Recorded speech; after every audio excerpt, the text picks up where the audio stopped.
Il est près de 20 h ce lundi 15 avril. La flèche de 93 mètres de haut, ses 250 tonnes de plomb et ses pierres millénaires s'effondrent comme une brindille. Notre-Dame est touchée en son cœur. La cathédrale gothique qui a survécu à 900 ans d'histoire, 3 révolutions et 2 guerres mondiales. Le monument le plus visité de France, le symbole du centre historique de Paris, qui a inspiré l'un des plus célèbres romans français.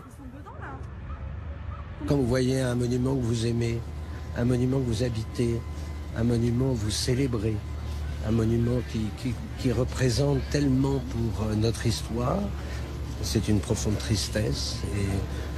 Et je dis au bon Dieu, pourquoi? Voilà. Pourquoi? Parce qu'on est le lundi saint, pour nous c'est une grande semaine, et de se dire, mais Seigneur, pourquoi? Je pense que j'aurai la réponse quand j'arriverai au ciel. C'est une épreuve, épreuve terrible. Bien sûr que Notre-Dame est d'abord un lieu de foi pour les chrétiens, les catholiques, ici à Paris, en France et dans le monde entier. Mais c'est aussi un lieu qui symbolise Paris. Le gigantesque incendie s'est déclaré à peine 1 heure plus tôt dans les combles de la cathédrale selon les premiers éléments. D'après les pompiers, il pourrait être lié au chantier de rénovation, car la cathédrale entourée d'échafaudages venait en effet de démarrer une lourde phase de 3 années de travaux. À l'intérieur du bâtiment, les flammes se propagent extrêmement rapidement. Toute la charpente est en bois, du chêne datant du XIIIe siècle. Une forêt de bois qui culmine à près de 100 mètres de haut. Un immense panache de fumée recouvre peu à peu le ciel parisien.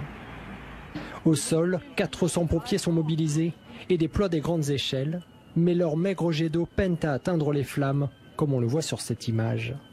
Sous les regards médusés et impuissants de milliers de Parisiens et touristes qui se massent aux abords de la cathédrale. En début de soirée, les pompiers parviennent à monter sur les toits, mais les dégâts sont déjà considérables. La croix sur le chœur s'est aussi effondrée et l'incendie s'est propagé à toute la toiture. Au moment où on se parle, il faut rester extrêmement prudent, mais on peut penser que la structure de l'édifice est sauvée, notamment le beffroi nord. Mais encore une fois, le travail va se poursuivre pendant encore 3 ou 4 heures pour circonscrire, pour refroidir l'édifice, donc on a encore beaucoup de travail. La manœuvre vise à préserver l'arrière de la cathédrale, au droit duquel sont situées les œuvres les plus précieuses, que nous sommes en train d'évacuer. Les œuvres les plus précieuses ont été mises à l'abri.